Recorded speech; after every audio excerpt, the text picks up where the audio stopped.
Wasalna fit-tieni portion tal-istudju tagħna tal-ktieb ta' Levitiku. Nimmaġina li qegħdin tieħdu il-messaġġ ta' li Alla qed jipprova jwasslilna permezz ta' dan il-ktieb sewwa. Bħalma għedna l-ktieb ta' Levitiku huwa mappa. Mappa li jurina kif għandna nersqu lejn Alla.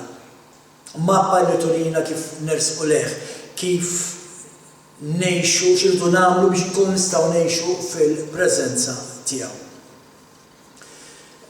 Bħalma diġà semmejna anke fl-istudju ta' qabel dan mhux permezz tal-qtil u tal-ħruq tal-annimali u għalhekk huwa importanti li nistudjaw għax irridu naraw dak il-ħruq tal-annimali, dak il-qtil tal-annimali x'qed ifisser, x'qed iwasslilna, x'messaġġ qed jipprova iwasslilna Alla bih.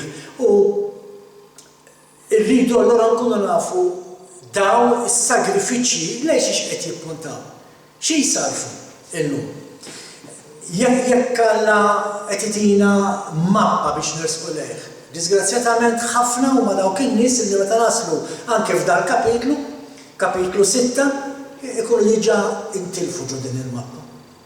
Għaliex għax jarawh boring, fih ħafna dmija, fih ħafna ħaruxija, u allura ma jaqrawhx jew jaġlu jaqrawh mingħajr ma jippruvaw jifhmu x'fih, u għaldaqstant jintilfu f'dik il-mappa li Alla qed itina li aħna rridu nimxu fiha. Tsaf jisimha l-paraxa ordna jew ikmanna. Jfisser li jekk Alla qed jikmandana biex nagħmlu dak li fil-ktieb tal-Levitiku, aħna rridu nisimgħu Alla x'qiegħed jgħid għaliex inkella ma nkunux nistgħu nimxu fit-traqatu u niffollowjaw. Dan l-istess bħalma naqraw pereżempju s-soldati fl-armata. Is-soldati fl-armata, il-ġeneral, il-kmandant u minnu itihom l-ordni u jridu jsegwuha. Fil-fatt, il-kelma tsaf iktar minn kmandament iġġor magħha sens ta' urġenza. Turi kemm hija importanti li nagħmlu dak li Alla qed jgħidilna biex nagħmlu fil-ktieb tal-Levitiku.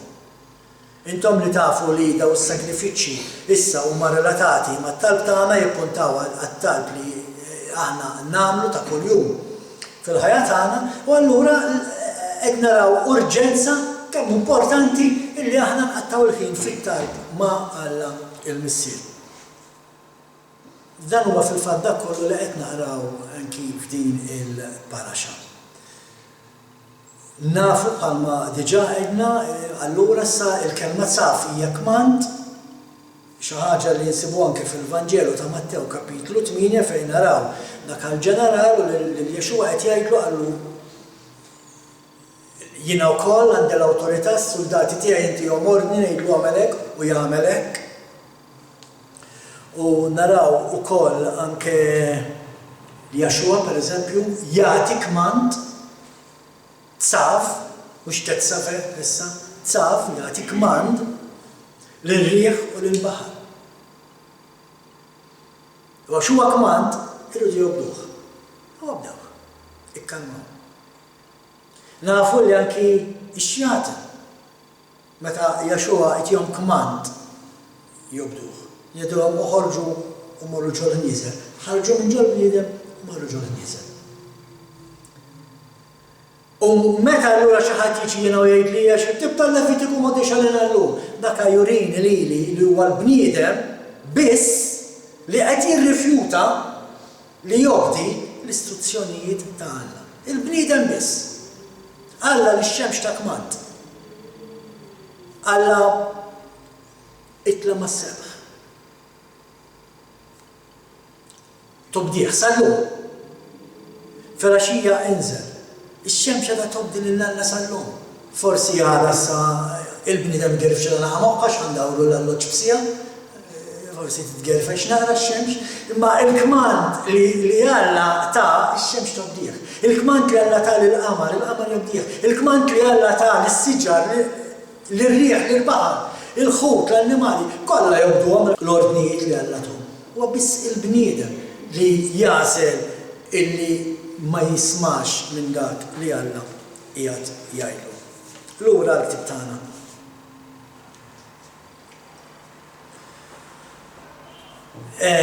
Huwa ktieb fejn fih għaddejjin inserbu minn sagrifiċċju għal ieħor, minn ritwal għal ieħor, minn offerta għall oħra. U ma jfissirx li peress li qed jitkellem kif toqtol annimal u tpoġġa fuq l-artar u jinħaraq, ma jfissirx li nistgħu naqrawh bla doċċ għax mhuwiex ta' importanza. Fil-fatt, il-ġimgħa l-oħra rajna fuq l-offerta li bniedem irid jagħmel meta jonqos,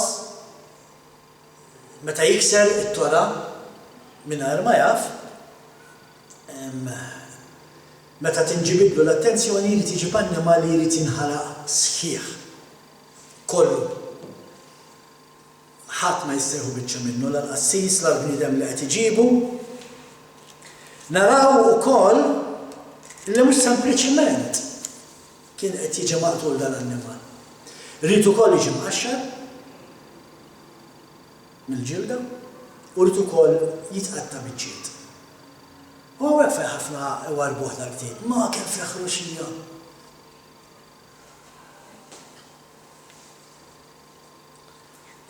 U fil-fatt hemm ħafna anki jġibu l-argumenti li Alla tat-Testament l-Antik u Alla naf kattiv, psikopatiku, ħafna affarijiet jgħidulu, ma ninsewx. Li Alla ma jinbidilx. Alla du l-istess. Il-bieraħ illum u għal-dejjem.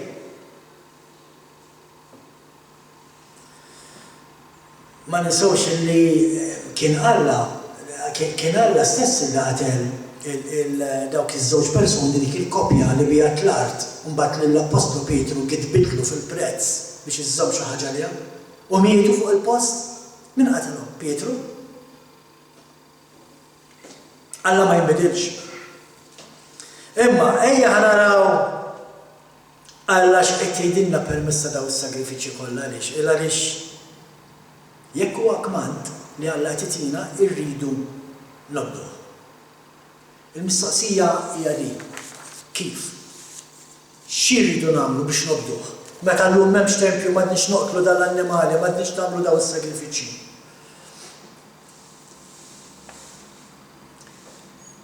Għaliex għandna dal-kmandament pereżempju biex inqaxxru l-annimal u nqattaw biċċiet. Kif tapplika f'ħajjitna dillu? Tiftakru l-istorja ta' meta Alla għamel il-patt tiegħu ma' Abram u qallu l-Abram ġib l-annimali, u mbagħad Alla tefa' nasa ħelwa fuq Abram raqat u x'inqam Abram filgħodu sab l-annimali mqattajn biċċiet. U l-kelma tgħidilna illi Alla mexa madwar dawk il-biċċiet. Huwa rrid illi kienu jagħmlu in-nies dak iż-żmien bejniethom meta kienu jiftehmu fuq biċċa xogħol, l-istess ħaġa kien qed jagħmel Alla ma' Abram. Dak kien ifisser f'dan il-patt kienu jiftehmu fuq xi ħaġa. U mbagħad qattaw dal-annimal bħala ftehim bejniethom u li kien ifisser li isma' jiena nikser il-patt tiegħi miegħek jiġri li bħalma ġru dak l-annimal. Mela jekk jiena u inti għandna patt u tksirtu jiena ħanqattek biċċiet. Dik kienet il-qofol tar-ritwal kollu, it-tifsira ta' dak ir-ritwal. Aħna qed nitkellmu fuq l-annimal kien jiġi mqaxxar u kien jiġi imqatta' biċċiet. Il-konċett huwa l-istess. It-tifsira hija differenti. X'qed naraw, x'qed jiġri hawn. Ma ninsewx li dan il-kmandament li qed naraw li bniedem ġib annimal u jinħaraq kollu huwa dak li bl-Ebrajk insejħulu l-korban. Sagrifiċċju biex tersaq qrib lejn Alla. U f'kelma waħda, permezz ta' dan is-sagrifiċċju, lil Alla inti qed tgħidlu l-istess ħaġa. Qed tgħidlu naħħili dal-ġisem maħmuġ li għandi.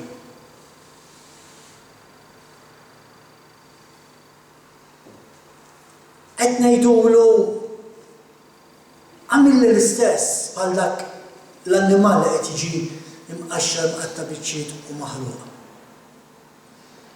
Mhux għax ksirt il-patt ma' Alla issa bħalma kien ma' Abraham, imma għax inti trid li jkollok relazzjoni ma' Alla. U aħna nafu li il-bniedem għandu ġlieda kontra d-nub. Huwa biss permezz ir-relazzjoni tagħna ma' Alla li nistgħu nwafqu dak id-nub. U għalhekk f'dan is-sagrifiċċju aħna llum il-ġurnata ma nġibux barra, ma nġibux naġ biex jinħarqu, imma lil Alla qed ngħidulu neħħi minn ġo fina dak li huwa ħażin. Hija fil-fatt dan is-sagrifiċċju huwa espressjoni tax-xewqa tal-bniedem li jixtieq jersaq ma' Alla, lejn Alla. Jekk inti tixtieq tersaq lejn Alla titħalli l-Alla għaxrek għattek biċċiet u joħalqek. Għaliex, għax biex tersaq lejn Alla irid jitneħħad dnub minn ġo fik. Tgħidli hu li għattani, issa nitkellmu fuqha. Imma l-affarijiet dawn biex aħna nersqu viċin Alla biex verament inkunu fil-preżenza tal-Alla rridu nħallu lil Alla jaħraqna. Mhux biss jaħraqna, irridu nħalluh iqaxxarna, irridu nħalluh iqattana. Tinsewx li dan il-korban, dan is-sagrifiċċju kien jissejjaħ il-korban ola. Li bil-Maltija ola, intrefal fuq. Mela biex jien nintrefal fuq rib Alla, rrid inħallih għaxxarni, rrid inħallih qattani, rrid inħallih jaħraqni. Tgħidli allura kif ħanagħmel biex aħallih qattani? Illum ma nużawx il-kelma qattana biċċa biċċa Alla, llum nużaw il-kelma jasrek. Trid tħallih jasrek. Trid tħalli l-Alla joħroġlok il-ħażin li għandek f'qalbek. U x'se jiġri meta tagħmel hekk? Ħadd inħaraq. Għax ħadd ma jrid. Jekk ittieħ l-opportunità l-bniedem ma jridx jinbidel għaddej tajjeb, ħadd igowla kien. Mura rawhom in-nies. Arawhom in-nies għaddejjin. Xi jinteressahom lillum is-sibt? Dalgħodu xebba traffic biex wasaltaw. X'kien hemm qudiemi? Trakkijiet mimlija materjal tal-kostruzzjoni. Vannijiet għaddejjin ibiegħu l-emmuraw. Hekk kelli tgħix il-bniedem. Mura jgħidlu naħħelu ma jaħdimx is-sibt. Biex jersaq lejn Alla jinħaraq għaliex għax qed jitlef ħafna flus, nitlef l-overtime. Illum Alla jasarna, ma forsa ma jqattanix. Imma biex nimbidlu rridu jħallih, rridu inħalluh jasarna. U kulħadd jaf kif jinasar, pereżempju iż-żebbuġ u l-għeleb, hekk irridu nħalluh jasarna. U din hija d-differenza illi naraw. Jekk inti qed tħalli l-Alla jqattak, kull ma ħadd tispiċċa biċċiet tal-laħam kbar. Ma meta qed tħalli l-Alla jasrek u joħroġ minnek dak li huwa ħażin, allura issejja differenti. U huwa fejn id-differenza bejn il-bniedem u Alla. Għaliex għax aħna mmorru ġo ristorant, nodnaw xi biċċa steak, jiġi l-waiter, kif tħobbha? Ma' min jgħidlu rare, ma' min jgħidlu medium to rare, ma' min jgħidlu medium, ma' min jgħidlu well done. Alla m'għandux minn dan. Alla laħam maħruq, mixwi, kollu jogħġbu. Mhux qed jgħidlu well done minni biċċa tajjeb u ħallini. Alla kollok trid tinħaraq bħal dak il-barri fuq dak l-artan.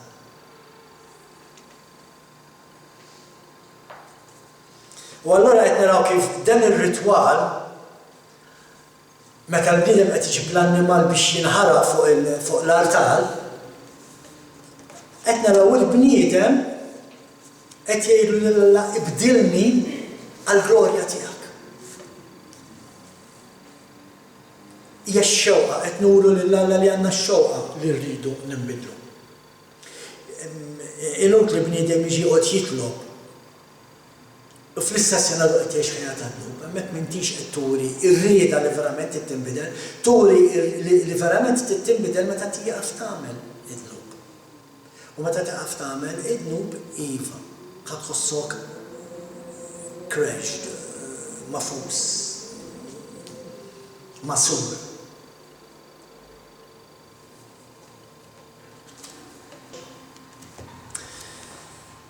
Da kollu allura qed ngħidu Alla jieħu pjaċir meta jarana ġifieri hekk meta jkun qed jassarna u meta jkun qed jaħraqna fuq l-artal, jieħu pjaċir Alla b'dan. U jekk imorru fil-ktieb ta' Levitiku, kapitlu 3 vers 5, hawnhekk ħa nistqar magħkom naf qed niġi rrekordjat imma jiena l-abjad abjad u l-iswed iswed. Meta qed nibni n-notes għal din it-talk, il-mulej rispondi li mistoqsija li għamilt ħafna drabi qabel waqt talim li kont nagħti fi kniesa. Levitiku 3 vers 5. U li taron jaħarqu dan kollu fuq l-artal. Mela, u li taron il-qassisin. Jekk intom tajdu li intom qassisin, tidu taħarqu dak kollu fuq l-artal. Kollu tidu taħarquh. Ejja ħankomplu. U li taħaron jaħarqu dan kollu fuq l-artal fuq is-sagrifiċċju maħruq ta' fuq il-ħatab li jkun hemm fuq in-nar hi offerta magħmula bin-nar tar-riħa tfuħ lill-mulej. U jista' jkun li anke hawnhekk. F'dan l-aħħar 7 snin kemm ilha mwafqa l-Komunità Malta Messjenika, jista' jkun ġiljat ma x'hemm tajjeb, x'joġob tajjeb il-mulej riħa ta' laħm jaqbad, aċċammajtu jalla le, ma għandkom idea kemm jinten ġisem ta' annimal meta jkun qed jaqbad.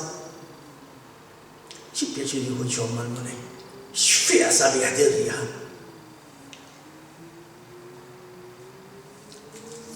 Fil-fatt għall-ewwel tajt forsi l-mulej jieħu pjaċir, hekk qed jifraħ meta jarana qed jaffiġna u qed nitkissru biex għandna ġlieda biex nitilqu d-dnub, għandna ġlieda biex nersqu lejh, għandna ġlieda biex niġu quddiem għax irrid nersaq lejh imma rrid neqpa' fid-dnub, imma l-mulej issa qed jaffiġni, qed iqaxxarni, qed iqattani, qed jaħraqni.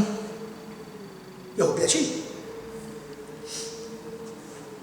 U hekk forsi naħsbu. U nerġa' ngħid fil-ħalaka tiegħi, fil-mixja tiegħi, saqsajta ħafna drabi din mistoqsija. X'hemm li joġob Alla f'din ir-rieħa daqshekk tintenna dinajn. Ma grazzi għall-erf tiegħu irrispondini jiena u nagħmel in-notes għal din it-talk. Li joġob Alla f'dik ir-rieħa mhuwiex il-fatt li l-bniedem qed jinħaraq biex ikun jista' jissaffa. Li joġob Alla hija r-rieda tal-bniedem, ix-xewqa tal-bniedem li jixtieq jersaq lejn Alla. U meta Alla jara bniedem li verament jixtieq jersaq lejh minn qalbu mhux minn ħalqu. Mhux bħalma qal Jaxwa qal ħafna għal dawn in-nies minn ħalqhom ifaħruni. Kemm inħobbu l-mulej.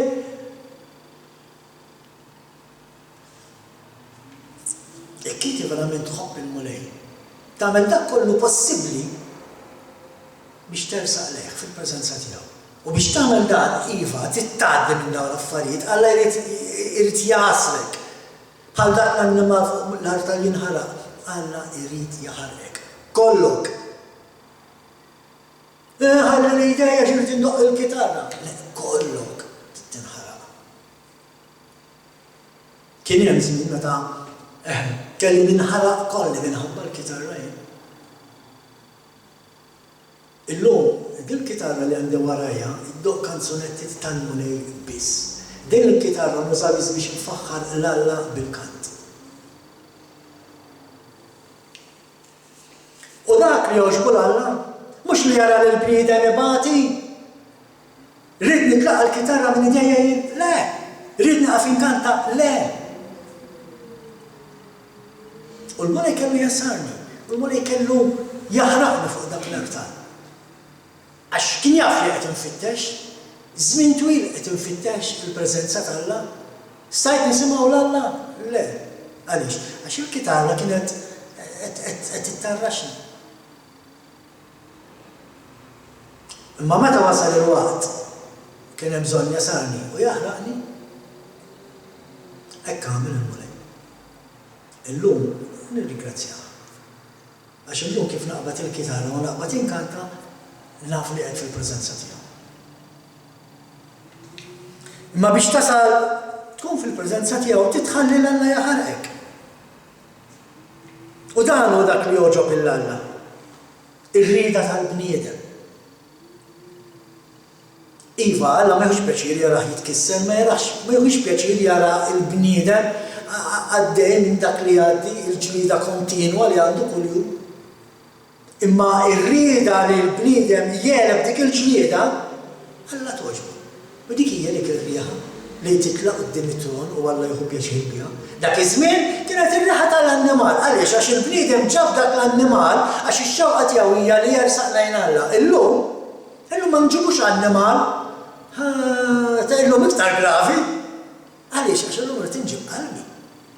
Illum hija qalbi li ħad titqaxxar, illum hija qalbi li Alla ħajqatta biċċiet, illum hija qalbi li ħad inħaraq fuq l-artan. U żgur li għadu jgħod il-klib tal-Levitikus. X'fih x'ma tifhimx.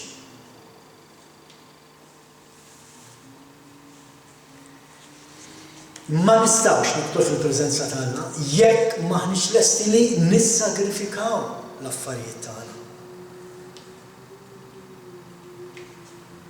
Fil-fatt, x'qed jgħidilna l-klib tal-Levitikus, x'qed jgħidilna Alla permezz ta' dan is-sagrifiċċju. Alla qed jgħidilna illum inti l-annimal. Inti tkun fuq dak l-artan tinħaraq. M'għadux aktar issa nġib il-ħaruf, nġib il-barri, nġib il-muntun. Inti titla fuq dak l-artan u tħalli lill-Alla jaħarrek. Kif qalilna anke l-Apostlu Pawlu fil-ktib ta' l-ewwel Korintin, fil-ktib tal-ewwel Korintin kapitlu 15 vers 31 jgħidilna hekk. Jien kuljum espost għal-mewt. Dan naħilfu bil-ftaħir li għandi fikom f'Jaxwa il-Messija. Għaliex huwa kuljum espost għal-mewt. Għaliex kuljum irridu nitilgħu fuq dak l-artan. Kull filgħodu ġib niftħu għajnejna u nagħmlu t-talba tagħna ta' filgħodu irridu nitilgħu fuq dak l-artan ħalli Alla jaħraqna. Ħalli din il-ġurnata nagħmluha fil-preżenza tiegħu.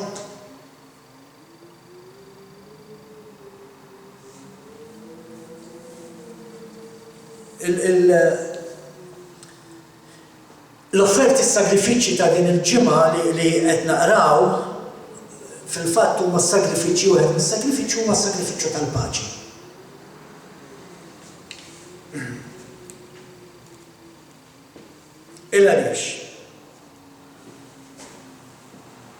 Il-għaliex aħna l-istint uman tagħna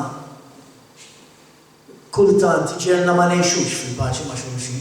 Irridu naraw ma' min ħanaqdu ma' min ħaniġġieldu, Facebook ma tantx qed jgħin f'dal affarijiet meta tara l-kummenti ta' xi ħadd li jtella xi ħaġa u kif joħorġu għalih in-nies u l-kliem li jibdew jgħidu l-affarijiet li jibdew jgħidu.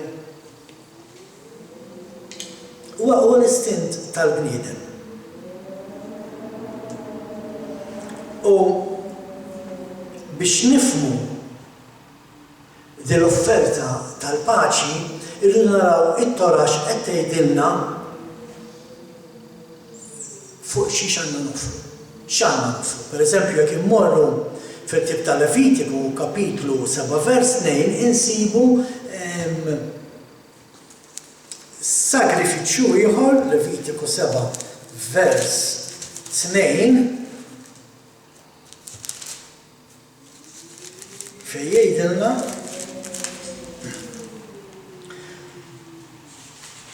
issa din hija l-liġi tas-sagrifiċċju għal ħtija hija ħaġa wisq qaddisa fil-post fejn joqtlu l-vittma tal-ħruq joqtlu l-vittma tal-ħtija jixerdu demma fuq l-art tal-dawra mejt. Mela għandna sagrifiċċju tal-ħtija. Hawn xi ħadd mhux ħati ta' xi ħaġa jekk tgħidli jiena ngħidlek skużi inti giddieb.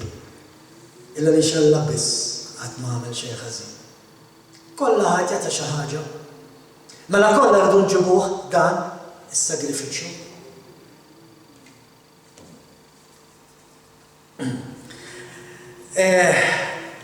Dan is-sagrifiċċju jiġbor fih naraw mela qed ngħidu l-annimal, tajjeb l-annimal fil-post fejn joqtlu l-vittma tal-ħruq, joqtlu l-vittma tal-kila, issa vers 3. U joffri minna xaħama kollu id-dem u x-xaħam li jiksi l-ġewwini u l-kliwi u jibda jsemmi l-affarijiet l-oħra kollha. Imma meta niġu issa għas-sagrifiċċju tal-paċi, l-affarijiet huma differenti. Fis-sagrifiċċju tal-paċi, pereżempju naraw ħobs għażmu irid jintuża, issa mhux annimal, issa ħobs għażmu. Importanti tifhmu daw, ila għaliex x'in qed ngħid isma' dak l-annimal li għandu jinħaraq huwa int tkun fuq dak l-artan. Anzi bil-Malti jagħmilha naqa' ċara dak ġifieri x'inhu naqra hekk fuq il-post fejn joqtlu l-vittma tal-ħruq joqtlu il-vittma tal-ħtija. Minu ħati tad-dnub, in-naġa jew int? Int tinħaraq. Nkomplu. Meta niġu għas-sagrifiċċju tal-paċi, x'qed naraw? Qed naraw ħobs għażmu, żejt ta' żebbuġa, u kejkijiet l-istess għażmu. Mingħajr ħmira. Mela, xi tfisser mingħajr ħmira? Mingħajr dnub. Kollha nafu skont li jgħidilna Pawlu il-ħmira tirrappreżenta dnub. Tajjeb, mela, din l-offerta tkun mingħajr ħmira. Biex tkun tista' tagħmel paċi ma' xi ħadd, tkun mingħajr ħmira. X'intuża aktar? Anzi ħanibdew minn hawn. Tkun bl-ħmira. Minu l-uniku persuna, l-uniku wieħed mingħajr ħmira ġo fih. Jexxua. Olive oil, iż-żejt. Iż-żejt li jintuża għad-dilka. Minu il-medluk? Jexxua. Ma nafx qed jgħidilna dan is-sagrifiċċju, araw kemm hu faċli tifhmu l-ktieb tal-Levitiku. Għall-paċi titiġġib xi ħaġa mingħajr ħmira u xi ħaġa migluka. Jiġifieri qaddisa konsagrata għal Alla. Inti waħdek ma tistax tagħmel paċi mal-oħrajn. Għaliex għax di natura aħna għandna dnub. L-istint uman iġenna nagħmlu ċertu affarijiet li mhux suppost. Il-paċi dan għas-sagrifiċċju qegħdinna il-paċi mal-oħrajn iżommuha biss permezz ta' Jexxua ġewwa fikom. Jekk m'għandekx ġo fik l-uniku wieħed li huwa bla ħmira, jekk m'għandekx ġo fik l-uniku wieħed li huwa il-midluk. Aħna kollha midlukin, intom tiftakru meta ġie Rabbi Benjamin Howard ilibni biż-żejt biex ikkonsagrani għall-istudju. Konsagrat għall-istudju, imma il-midluk huwa wieħed. U mingħajru ma tistax ikollok il-paċi ma' l-oħrajn. Fil-fatt li qed naraw huwa dan biex ikollok il-paċi mal-Alla. Biex ikollok il-paċi ma' Alla dan li qed jagħtina dan is-sagrifiċċju iktar milli paċi miegħi. Paċi mal-Alla. Biex ikollok il-paċi mal-Alla, bil-fors irid ikollok il-dak li ġo fih m'għandux ħmira li huwa il-midluk tal-mulej. Hekk biss jista' jkollok il-paċi mal-Alla. Dak li qed jgħidilna dan is-sagrifiċċju x'fiha ma tifhimx. Daqshekk sempliċi ktib tal-Levitiku tagħmel meta tistudjah.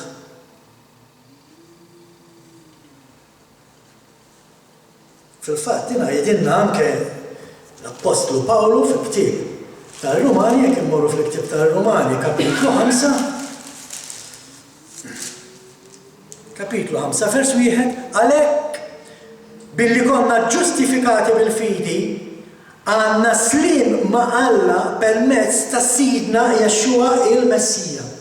Rumani 5 vers 1 qed jagħmilha ċara Pawlu. Il-paċi tagħna mal-Alla hija permezz ta' Jexxua li huwa l-wieħed bl-ħmira u li huwa il-midluk tal-mulej.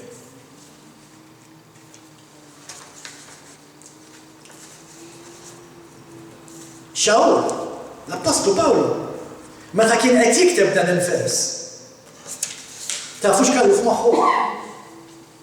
Dan is-sagrifiċċju. Dak li kellu f'moħħu. Nerġa' ngħid x'hemmx ma tifhimx fil-ktieb tal-Levitiku. Imma innutaw li qabel inġibu is-sagrifiċċju tal-paċi, irridu l-ewwel nagħmlu is-sagrifiċċju l-oħrajn. Is-sagrifiċċju tal-paċi huwa l-aħħar wieħed. L-offerta tal-paċi hija l-aħħar wieħed. Fil-fatt naqraw kif għandek is-sagrifiċċju tad-dnub li trid tagħmel bħalma ksirt il-liġi u ġġib barri biex jinħaraq kollu. Għandek is-sagrifiċċju tal-ħtija,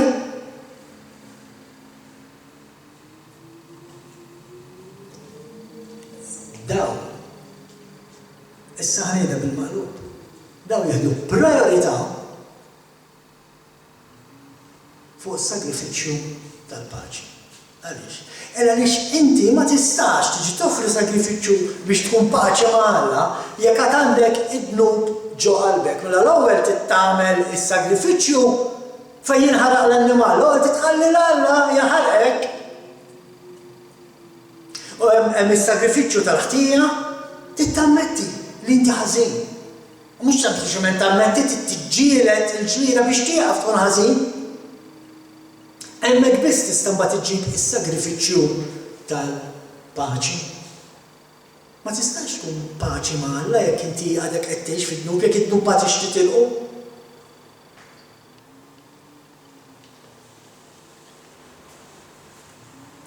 U bħalma għedna, allura tkun issa delikat u tħalli l-Alla jaħarek. Fil-fatt naqrawha wkoll fl-ittra tal-Lut, Lut kapitlu 12 vers 29, Alla huwa nar. Lut 12 nar li konsma għax ma stajtx nisib il-kelma fil-fatt. Ekku, grazzi sister. Alla tagħna huwa nar iktar li konsma, hawnhekk il-kelma hija tajba sabiħa, jeqret. Alla jista' jeqret id-dnub minn ġo fik. Jekk inti tħallih. U meta tħallih u ma jeqret id-dnub minn ġo fik, issa tista' tkun fil-paċi ma' Alla. Issa tista' tiġi u tagħmel l-offerta biex tkun paċi ma' Alla. Ma tistax inti illum tiġi s-sinagoga jekk tafu l-lejla sejjer partu tiex kemm ser tixrob. Tinsemmi argument wieħed bissem ħafna affarijiet aktar ħżiena li tista' tagħmel li minn għalik il-leader tiegħek ma jafx bihom imma Alla jaf kollox. Tant jaf kollox li qed nisba' da sagrifiċċju fuq l-artal irid jibqa' għaddej il-lejl kollu jinħaraq il-laħam, il-lejl għaliex? Għaliex Alla anki fid-dlam jaħdem.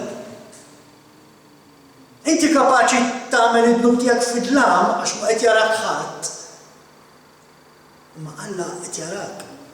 U għalhekk huwa importanti li anke fid-dlam anke mal-lejl nieħbaw fuq dak l-artal u naraw li ma jintefix dik il-fjamma ma tintefix kompli għaddejja ġofina u taħrana. Meta tħalli l-Alla jaħarqek imbagħad eħed tista' tagħmar fil-paċi tiegħu. U dan huwa dak li jagħmel anke Mose f'Levitiku 8. F'Levitiku 8 Mose l-ewwel iġib l-offerta ta' dnub u mbagħad ġab il-guilt offering, ġab animal li rid jinħaraq kollu għal Alla u mbagħad offra is-sagrifiċċju tal-paċi. Morru ħaraw Levitiku kapitlu 8 u jgħidu issa nifhmu. Ma tistax inti tagħmel da sagrifiċċju jekk m'għamilx dawn.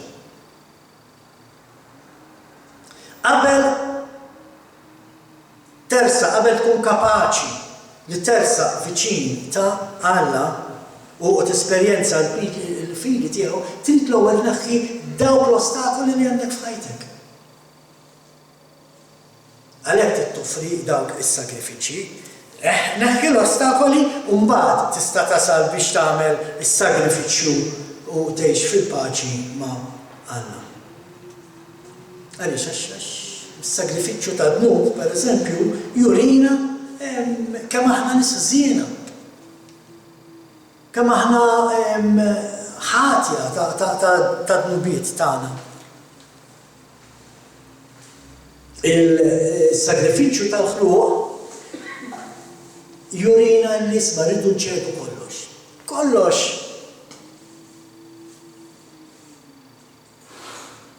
Hemm anke kanzunetta li titkellem fuq hekk. Call to Yeshua I surrender. Kollox irridu ntuħ. Għalhekk Alla jgħid isma' dak kollu jrid jinħara. Il-mument li tlej fuq l-artal, kollok trid tinħara. Tajjeb nerġa' ngħid anke innutaw kif ċertu sagrifiċċji qed jintuża iż-żejt fihom, il-kelma żejt li jintuża biex il-bniedem jiġi mitluk. Il-kelma bil-Malti hija midluk, bl-Ingliż dik hija l-atonement. Tajjeb? U l-kelma Ebrajka għall-kelma anointing hija il-kelma maxaħ. Il-kelma maxaħ ġejja mill-kelma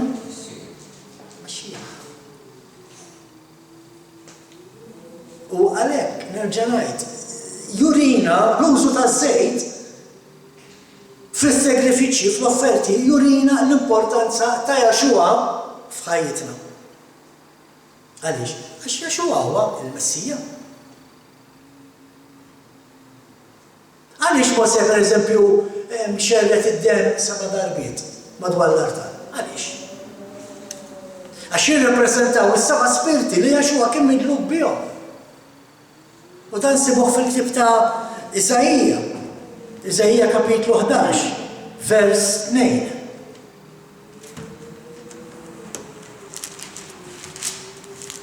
Isaija 11, vers 2. U l-ispirtu tal-mulej joqgħod fuqu. Isaija qed jitkellem fuq Jaxua.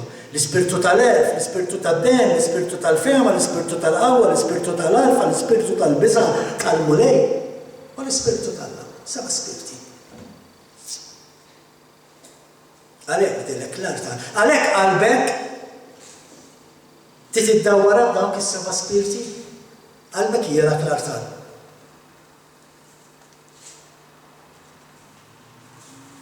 Kunu wafu bibtiegħi li qabel Aron kien hemm qassis. Illa ħadd m'għamlu. kien jismu Mosè. Huwa Mosè illi ordna lill-Aron fil-Ministeru. Issa biex xi ħadd jordnak qassis, irid ikun qassis. U hawn fejn naraw Mosè tipoloġija ta' Jaxua. Hawn fejn naraw Mosè jipponta lejn Jaxua. Mosè ikkonsagra lil ħuh u lill-qassisin lill-uliedu, il-ulied Aron, għalkemm ma kienx magħmul qassis minn xi bniedem ieħor. Ma kien magħmul qassis minn Alla. Bħal Jaxua. Jaxua li huwa dak li lilna jikkonsagrana fis-saċerdozju rjal, l-ebda bniedem għamlu qassis Alla. Kif seta' jsir da? Mosè meta kkonsagrah il-mulej? Meta kien fil-preżenza tiegħu fuq il-muntanja. 40 jum. Jaxua meta ġie konsagrat bħala qassis minn Alla? Meta kien jagħmel miegħu fis-sema qabel ġie. L-istess, tipoloġija li naraw. L-ebda bniedem ma dilek il-Jaxua biex isir qassis. Huwa Alla li dilku. Mosè l-ebda bniedem ma dilku biex se tgħidlek il-Aron, huwa Alla li dilku. Naraw it-tipoloġija tipponta lejn Jaxua dejjem. L-importanti wkoll issa biex nibda naraw illi fil-tib tal-Levitiku, jekk intom taqraw s-sanki l-ġimgħa d-dieħla tkomplu għaddejjin bil-paraxà kapitlu 8 sa 10, innutaw, għax forsi s'issa qed tgħidu għaddiera li qed jgħid Martin qatt ma rajnihom ir-repetitions, innutaw kemm il-darba ħa taqraw Mosè għamel dak li Alla kmandah. Għandek 9 darbiet f'kapitlu 8. 4 darbit kapitlu 9, 3 darbit kapitlu 10. Xi jfisser da? Daqshekk Martin ma xiex qed jgħidilna. Qed jgħidilna kif Mosè huwa tipoloġija ta' Jaxua. Għaliex? Għax Jaxua x'ġie jagħmel f'din id-dinja? Ġie biex jagħmel dak kollu li Alla kmandah biex jagħmel. Qed taraw kif għadu ħaj jiktib tal-Levitiku għalina llum.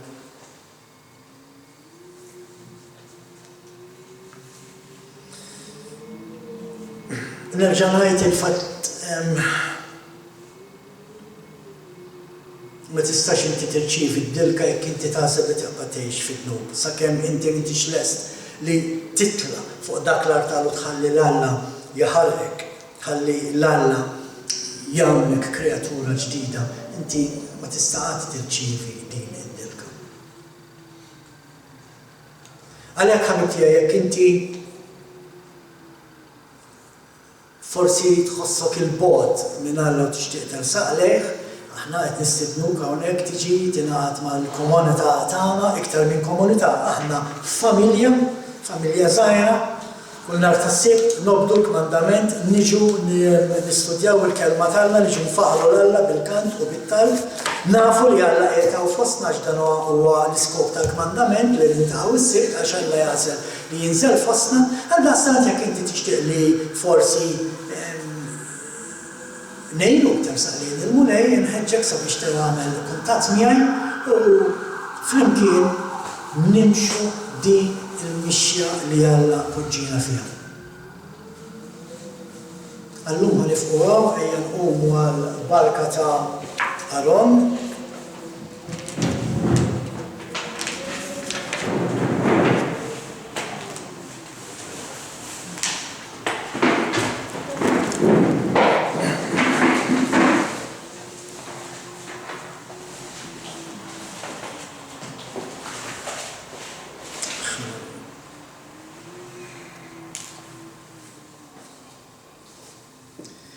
יברכך אדוני ואיש מרחה, יאר אדוני פניו אליך וחונקה, יישא אדוני פניו אליך וישם לך שלום. يباركك المولاي ويحارسك. يدي المولاي الدول وتشوفوك ويخلنا ليك. يرفع المولاي وتشوفوك ويعطيك اسلام. تكون ممولة الريدة تيا. Amen.